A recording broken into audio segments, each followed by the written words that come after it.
د کډوالو بیرته راستنیدونکو چارو وزارت وایي هغه 802 اتیا افغان کډوال بیرته د پاکستان له زندانونو آزاد شوي چې د کډوالۍ له کارتونو سربیره د پاکستاني پولیسو لخوا نیول شوي وو.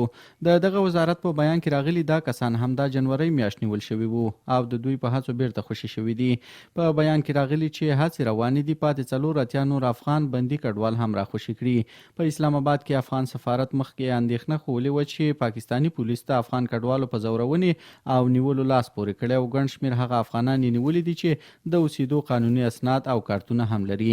په پاکستان کې د ملګرو ملتونو د کډوالو عالی کمشنري او د بشر حقوقو ځینې مدافع بنسټونو هم د افغان کډوالو خپلسري نیول او زورونې د سخت اندېښنې وړ بللي دي. د بخښنې نړیوال سازمان بیا په یو بیان کې ویلي چې په اسلام آباد کې نوی کال د افغان کډوالو لپاره له ویرې او اندېښنو ډک و، ځکه پولیسو شپنۍ چاپې وهلې او سلګونه افغان کډوال یې زورولي او په خپلسري توګه یې نیولي دي.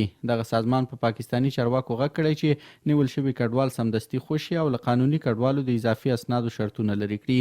خو پاکستاني چارواکو له دې ټولو اندېښنو سره بیا هم د افغان کډوالو نیولو ته دوام ورکړی دی. د تازه شمیرو په اساس لږ تر لږه 13 افغان کډوال چې قانوني اسناد یې هم درلودل د شنبې په ورځ په کراچۍ کې نیول شوي دي.